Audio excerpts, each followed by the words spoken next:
And if the language on your homepage sounds like the language on their homepage, then you got a brand positioning problem. So without compelling and clear brand positioning, you're really running with one arm tied behind your back. Welcome to the Marketing Leadership Podcast, brought to you by Dots Loves Marketing. Join your host, Dots Oyebolu, as he learns from CMOs, agency leaders, and business leaders about the state of performance marketing, plus insights on strategies, campaigns, and intelligence for commercial impact. Connect the dots and enjoy the latest episode. Hi, marketers. This is Dots, and welcome to the Marketing Leadership Podcast. With me here is Mark Evans, Fractional CMO at Marketing Spark. And today, we'll be giving you the skills to becoming a business building marketing leader. Not just any marketing leader, a business building one. So if you're ready, we're going to strap in. Mark, welcome. How are you doing? I'm great. I appreciate the opportunity to talk about marketing. I'm very excited about 2024. It's been a much better year than 2023 for marketing consultants and fractional CMOs. So yeah, it's great to be talking to you. Absolutely. So do you want to, start off by telling us about yourself, your background, and now you are in what I call the fractional CMO promised land, making all the money. Making up of money. Yeah, I wish it was that easy. So I started my career as a technology journalist with two of Canada's national newspapers and Bloomberg News. And I kind of Mhm. stumbled into marketing in the startup world. And since 2008, I'm running a one-man show called Marketing Spark. And I offer fractional CMO and strategic advisory services to mostly SaaS businesses, and most of them are under $5 million in sales, and they're doing little or no marketing. So they need a quarterback. They need someone to help them figure out what to do, who to target, and then actually help them make marketing happen. That's Marketing Spark in a nutshell. Yeah, absolutely. And thanks so much for mentioning that as well. So in going into the topic here, I don't think it's a starting point. I mean, I do a bit of marketing strategy myself, but I know brand positioning is just a very key attribute, right? Of any marketing leader. The ability to find product market fit is just key, And if you don't agree with me, you want to ask Alphabet and what they are going through with their whole AI chatbot right now. Finding product market fit is very, very, very important.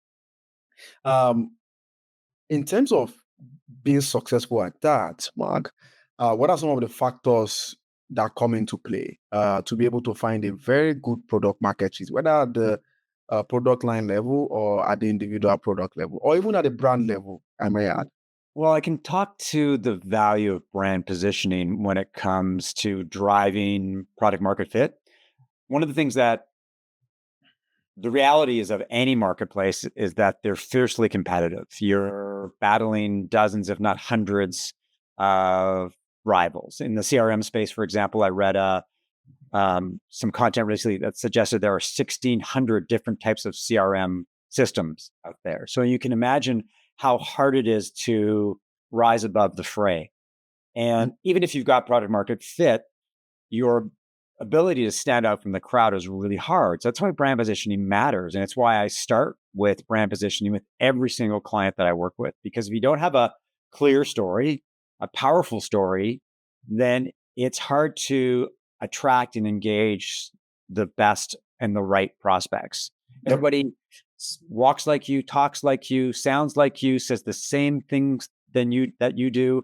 And that's a very dangerous place to be. And if you're an entrepreneur, and you want to know if you've got good brand positioning, look at your website and then review the websites of your closest 3 or 4 competitors, the people that keep you up at night. And if the language on your homepage sounds like the language on their homepage, then you got a brand positioning problem. So without compelling and clear brand positioning, you're really running with one arm tied behind your back. Mm. And I would argue, isn't that the current issue with B2B SaaS companies these days? Like, if you look at, say, CRM software, for example, I can bet you down to the search ad, everybody's using almost the same thing. So, what do you say to them? So you would think that every CEO, every entrepreneur would be obsessed with brand positioning. You would think that they would invest heavily in trying to differentiate themselves. They would do customer research. They would do competitive audits. They would assess their own strengths and weaknesses. In an ideal world, that sounds like a no-brainer.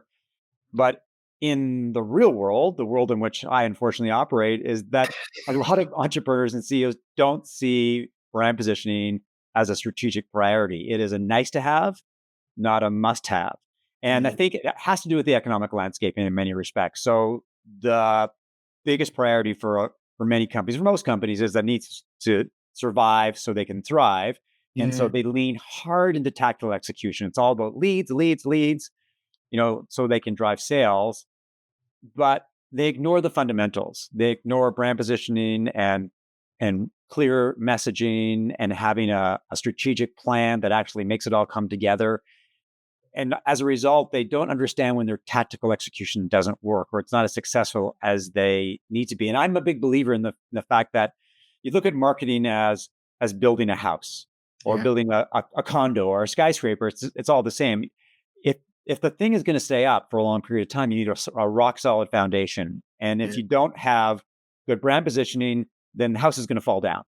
Yeah. But unfortunately, it's just not that it's just not a must have right now. And it's something that puzzles me, that frustrates me, that confuses me. I'm exasperated in some sense. I feel like Don Quixote, Don Quixote who sort of tilted against windmills and Oh was no. wildly unsuccessful. But that's what I feel like. I feel like I'm waving the flag for brand positioning, but not enough people listen to me. But it is super important. And I think I am sensing a lot more companies are recognizing that it's I something they was need to gonna say do. that. Yeah. There's signals out there that tell me maybe I'm finally getting through to people. Yeah, because if you dive deep into the concept of demand generation, something B2B, for example, claims they invented, what I would call a marriage of brand and performance marketing. So it's not too hard, it's not too soft as well. Um, yeah, I think people are slowly starting to recognize why it's important, uh, to have brand positioning in play. And yeah, great analogy with the building there. I would prefer the marriage analogy because it's just very romantic. So, uh, Yeah. Well, I will pick up a little bit on your demand gen comment. Is a lot of entrepreneurs buy into the idea that if we build it, they will come. That mm, the idea that if we build a better mousetrap or a product that we think has a lot of value, then naturally people are going to discover it and they'll become prospects and then customers. And unfortunately, it doesn't work that way because, as I said earlier, there's way too much competition, so much mm, noise out there. So demand generation is predicated on having a narrative that breaks through the noise for differentiated narrative, yeah. yeah for whatever. Here's the thing: is that it doesn't have to be a big differentiator. It can be something really small, something that you're really good at that no one else does or offers. And you can rally around that point of differentiation. And that allows you to capture someone's attention for whatever reason. But without that, then you're all trying to drive demand generation with the same story. And that doesn't work. Yeah. Thanks for mentioning that. I completely agree with that. We marketers are fan of extremes, right? Oh, this is what is working now. Let's dump everything else and go to it. But being able to balance it up, I think is something that will help, us in the long run. I would say, and I'm sure you agree with this, you have to have that difference. Not well, I don't want to use that, but that's unique value that you are proposing to your ICP, right? You have that first, and then whatever storytelling mechanism that you're using, including demand generation, might be something that you know have mixing that together should be able to drive. Of course, that's not the only thing that makes a business work. That's not the only thing that retains customers. I've often spoken a lot about this podcast or writing online on our obsession or over acquisition instead of retention. Another topic for another day, but it all plays out into what is a great mix to drive great commercial value. Especially if you are the marketing leader, you need to be the level head, right? You shouldn't be the guy that is panicking when others are. You should be you were given all those big bucks for a reason. So strategy is important. Yeah, it's true. Strategy is important. Okay, next question. In a way, you answered two of my questions, so I'll skip to the third one, which is in the implementation stage, digital transformation. You're doing brand, you're doing performance, you're doing all these kinds of marketing, direct marketing, blah, blah, blah. You're executing on your strategy. But there's also, because of the tech age in which we are now, and some people will say, we might see singularity before we die. We'll see how that goes. It's so much, need for digital transformation to make communication easier, to even increase the overall experience, brand experience from the customer's perspective. Now, for marketing leaders who are trying to like up their game, me included, how can they increase their ability to influence what I call transformational organizational change? And happy to put you on the spot here, Mark.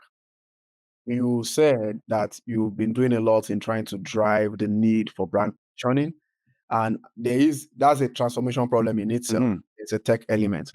You obviously have solved it. Otherwise, you will have found another job. Maybe I don't know, being a musician or something like that. Do you do music by any chance? No, I'm a sort of, I wish I did, but Yeah. dream. So, Yeah. or you'll have found another job. So, how were you able to resolve that? How were you able to drive organizational change for brand growth in such a way that people are able to not just starting to like brand positioning, but now they are even doing it, or even some of the other things where brand transformation or digital transformation is always involved in, online presence, commercial operationalization. Too many grammars here, but yeah, how did you crack it? That's a really good question. And I think it has to do a lot to education. And one of the things that I focus on, especially with smaller clients who don't have a lot of marketing sophistication or experience, is that there's a lot of handholding that goes around with smaller organizations that aren't they don't have the confidence, they don't have the know-how to move forward. And what I'm doing is educating them, encouraging them, motivating them, and guiding them along the Mhm. way. So as a marketing consultant, there's the thinking that you make a lot of strategic proclamations, and then once you give them your plan, then they go out and do their own thing. And take a bit of a hybrid approach, is that I'll show them what to do, and then I'll actually do it with them. And I think marketers in many organizations need to be change agents or catalysts. Yeah. They cannot they cannot sort of be the person who basically points and tells everyone go over there, and then leaves everyone to their own devices. So I think within any organization, if you want to implement change, then you need evangelists, ambassadors, advocates, catalysts, people who are going to talk the talk, but as important, walk the walk, and show people how they're going to move forward with confidence. So that's the general approach that I take. And sometimes companies get it. They rally around the importance of branding and strategy. And sometimes it takes them a while, and sometimes they don't. And it has a lot to do with our organizational culture and the Mm. ability to not only embrace change, but actually make it happen. So yeah, it can be a hit and miss proposition, but you do your best in terms of being involved and engaged, and hopefully they go along for the ride with you. I love that. So I'll hold that thought and holding or coordination or collaboration, not to be mistaken with micromanagement, guys. So let's be careful here. I want my podcast to survive. Um, then the second bit that you said that I love is in the culture. I think sometimes, as you're doing this, hopefully you influence some sort of culture, but at the beginning, it's not always the same. Like, it's not always like that. It's always like, these are we've done things, let's just keep doing it like that. I don't want to risk anything. It has always worked, right? There's also that as well. And you try to drive, the transformation basically around that. And what I would say is that this issue is more prevalent than we think. And I had to face that, you know, in the last few years. I've made a lot of successes, which is why I'm saying that now. But back in the day, it was a lot of issues, like, but I think one of the things that also helped me, two things, is communication. Marketers are very good. And if you like, slander me online for this, but we are very good at making stuff up. They are very good at packaging stuff, making sure the report looks good, showing the positive side, maybe a little of negative side, so it shows that we are human. But what I do is absolute communication. If I pitch an idea to you, and you stressed enough to let me try it. If it doesn't work, I'm going to tell you it doesn't work. I did not expect this. It doesn't work. Let's move on. That way you build trust with your stakeholders, right? So that way, if you bring in another test, then they will say, well, if it doesn't work, it's going to tell us, right? So that is my own, mindset to that, always communicating. Of course, a lot of internal, like, you are making decks, you are making proposals. You mentioned that hit or miss proposals. You are using as much data as possible. You are citing external sources. And when citing external sources, what I do is I look at the guys that are going to approve it, and I get sources from people that they follow. So that, because there's always that sentiment, right? If it's someone I follow online, I follow Mark. If you say something, even if I didn't want to approve it before, it's going to work out. So there's a bit of, as one of the few guests would say, lobbying involved. But at the end of the day, being honest and staying true to yourself throughout that test is key. If it's not working, let them know it's not working, even though it's your idea, because we always love to defend our stuff. I just wanted to add that there as well. But Yeah. if Yeah. you want to add more to it, please. No, and I would add that collaboration is key, but I think one of the keys to success for many marketers within organizations is establishing partnerships, true Mm, partnerships mm. with the CEO, with the head of sales, with the head of customer success, Commercial and connection. and product development, and not being the marketer who just sort of, when they say jump, the marketer says, how high should I jump? But being at the table and being involved in guiding the company forward from a sales and marketing and product perspective. And if you're seen as a partner, if you're seen as someone who has value, and there are defined rules of engagement, then marketers can be more successful.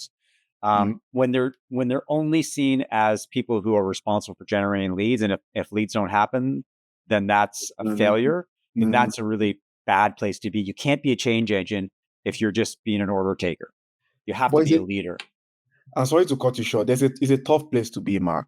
Like, Mhm. you're telling me to get out of my comfort zone where I just do my thing and get into like sales targets, for example.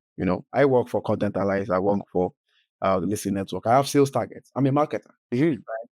Because of my experience, I've grown to embrace that, I guess, valley of the shadow of death. But many marketers don't want to do that, and that is what it takes to be in the table. So how do you encourage those who are developing a cold fit to get a little bit uncomfortable so you can sit in the table and become relevant and form those partnerships, hopefully make your influence better? Well, at the end of the day, as a marketer, you can talk about MQLs and SQLs and all the other metrics that you do to justify your job, but there's a trend, or it's a movement, or about revenue KPIs. Ultimately, marketers' success or failure is based on revenue. Mhm. If the company's sales grow, it doesn't really matter what kind of marketing you're doing because you have a marketing mix. But if some company's sales grow, then you're a hero. If companies' sales don't grow, then obviously marketing hasn't done its job. So as a marketer, if you're not aligned with the head of sales, with the sales organization, if you don't know what their goals are, and you don't understand how you can support them and make them more successful with by indirect support or direct support, then you're not going to be as successful as you need to be. So to operate in isolation, to not have allies within the organization that you can go to war together, Mm. then you're going to be at a disadvantage. And as a marketer, you don't want to be that. And so either you can do that and be successful, or you can be scared and you can fail. And you have to decide as a marketer, how you're going to die. You're going to go to war, you're going to die anyway, Yeah, right? But anyway, exactly.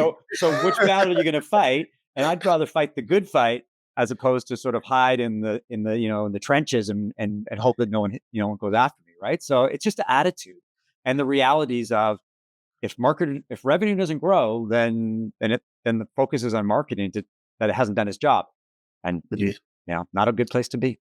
Yeah, and I do also a couple of consulting myself, and if you go to my website now, you see transparent marketing strategies. What that means is that I don't have many companies I consult with, because if you want to work with me, then you need to understand that I am with you on the revenue journey. I'm ready to put my head on that chopping block, but you also need to understand, how the human nature works with marketing in that space. And I think people are always afraid to get into the revenue discussion because sometimes also stakeholder expectations are a bit unrealistic, especially small to mid-sized businesses. So at the end of the day, for me, it's basically like, this is what it is. If you want to work with me, fine. If not, maybe you can find somebody else who can give you miracles. I've had two examples of that where these people, they let me go until today, they are still at a stalemate Mm. because it's just the way it is. If you think it's a shortcut to revenue, with marketing, then you can find somebody else. So that is one approach. But just like Mark said, you just have to take the it's either you fight alone or you fight together. It's Right. good that you fight together Yeah. and make your customers happy. So that would be my. I know we could go on and on about this, but it's something I say all the time. And if you're listening or watching, you are hearing this from one of the best in the world at it. If you want to be a marketing leader again, so hopefully that helps. Guys, all I'm asking for you is to share. You see all the great things we've been discussing so far. If I want, I could package this into a course and sell to you guys, and I'll sell it in thousands. You will buy it. I'll put all the sweet words in there so that you guys will buy. But we're giving this for free, so please, it will help if you just share with somebody else. Share with a marketer who is about to become a director and above. I'm not saying other levels below that are not leaders, but sometimes when you are getting into marketing leadership, the pressure is in your face sometimes, or it's in your ear. Your ears grow whiter. You want to share this with them. Maybe hopefully it becomes one of those additional resources that they can also use to navigate their career and grow their brand. Yeah. One more question for Mark. I wish we could go on and on, but we're almost coming up at time. But it's going to be after the dots rapid fire, a very, very hot fire. But so far, it looks like we are both prepped. We will survive it. I'm going to go through that battle. I would have actually called it dots battle fire since we've been Okay. talking about battle all day long. But anyway, um, stay with us, guys. I'm keeping the best question for the last, so don't go anywhere. This will be an exciting one. Dots loves marketing with the Marketing Leadership Podcast. Stay with us.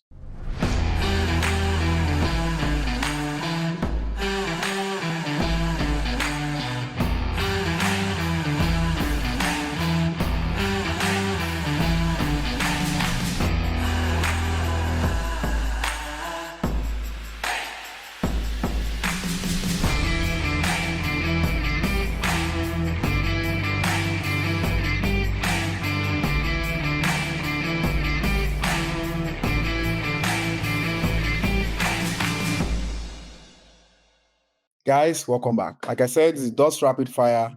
It's 3 questions, Mark. You say the truth and nothing but the truth. Are you ready? I'm ready. Fire away. Okay, good. What is your first marketing metric apart from sales or revenue?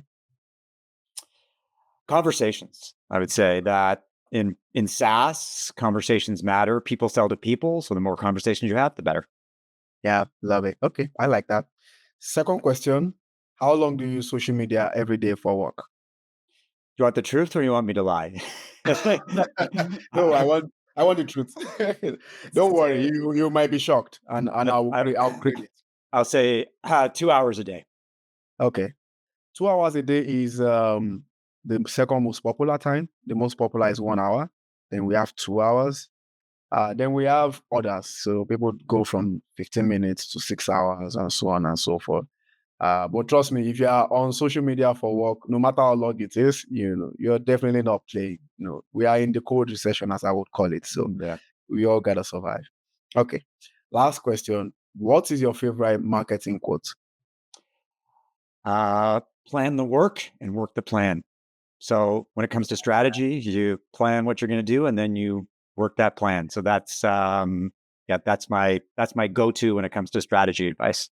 Yeah, I love the second part. I will say this anyway. I'm a fan of history, so marketing history, tech history, and of course, even for the most casual of ears and eyes, the movie The Social Network is something that is very familiar.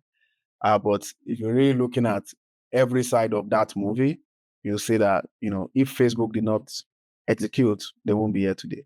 Everybody has ideas. Oh, I don't want someone to know. No, it's all about the execution. Mhm. Execute right, but execute anyway. So thank you so much for sharing that too. Okay, so the last question. People listening one day want to become CMOs. Um, and the role is changing.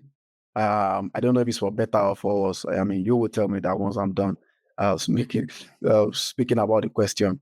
But the role is changing. Sometimes you see, and I'll tell you some of the things that I see, especially even in Canada. People go from CMOs, especially in the fast food industry, they go from CMOs to CEOs of the Canadian version of that market, like the Canada market. Mhm. I've seen that happen a couple of times. A few of that is happening in the US, like Taco Bell. There's that. There is the role in itself changing from CMO to Chief Customer Officer, Chief Accounts Officer, so on and so forth. Can you tell us why that is happening? Can you tell us? I, I mean, I want to gauge. I mean, I would like to gauge that it's a good thing, but I love the fact that you always try to balance things out. But can you tell us why that change is important to the strategic direction of businesses all over the world? Well, let's start off with a data point is that the tenure of the average CMO for a Fortune 500 company continues to shrink. Hmm. So I think it's just over 3 years now, 3.5 years. And the reason that's happening is that in a world where you can measure everything, every data point can be measured, all your campaigns and tactical execution can be quantified, then marketing leaders are being assessed on their ability to generate leads, MQLs, sales, so hard KPIs, and all the other things that they do in terms of brand building and positioning and messaging. They don't get credit for that, even though they might be really, really good at that and they've created an amazing story.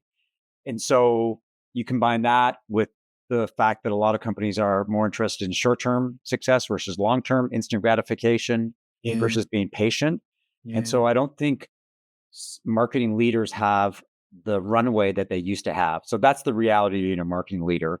And I think the second part of your question alludes to the idea that marketing leaders need to be more holistic as opposed to being focused on, I have my little marketing empire and I'm going to take care of that and operate in a silo. Now Exactly. there's a lot of everything is meshed together. Marketing and sales, for example, and customer success and product development are all meshed together. It's all really, really entangled because one area impacts another. Your ability to market something has to do with the fact that product has actually built something that people want. And the same goes for your ability to sell it. So Mhm. it's gotten more complex, more complicated, more collaborative, and so so the role of the CMO is changing, and the title changes because it's I don't know whether titles matter anymore, as opposed to having really smart people at the top, who can call themselves the chief of something or the head of something. But Yeah, yeah, yeah. it's a whole different world with different rules of engagement, and it's tough to navigate, but the smart people will figure it out. Makes sense. I know we'll go on and on here, but we've come to the end of this. Thank you so much for sharing a great perspective. Great perspective again. I must say a couple of things just coming to mind now. Where can people learn more so that they can have this great experience and get as much to be able to improve their marketing career? Two things. One, you can do a search for me on LinkedIn and just search for Mark Evans, Fractional CMO. I post content on a constant basis around a variety of topics. Then obviously you can check out my website, marketingspark.co. And the product that I'm really excited about these days is something called the 90-day marketing sprint. So essentially, I'll do brand positioning, strategy, and tactics, and I'll make it happen in 90 days. So if you're a company that you feel stalled in your marketing, you feel uninspired, you're not getting anywhere, you're spinning your wheels, then my marketing sprint is designed to really get to jumpstart your marketing and get you headed on the right track. Makes sense. Makes sense. Guys, there are more of this, on my website. Just check dotslovesmarketing.com. Great episode, great guests. You also want to subscribe to the Marketing Leadership Podcast on Apple, Spotify, and YouTube. I'd like to thank this great content allies and Listen Network on helping us for what is slowly becoming a great podcast. Till next time, connect the dots. Thank you for listening to the Marketing Leadership Podcast. brought to you by Dots Loves Marketing. There will be links to any resources mentioned in today's show notes. If you enjoyed this episode, please leave a 5-star review and be sure to subscribe so you never miss an episode.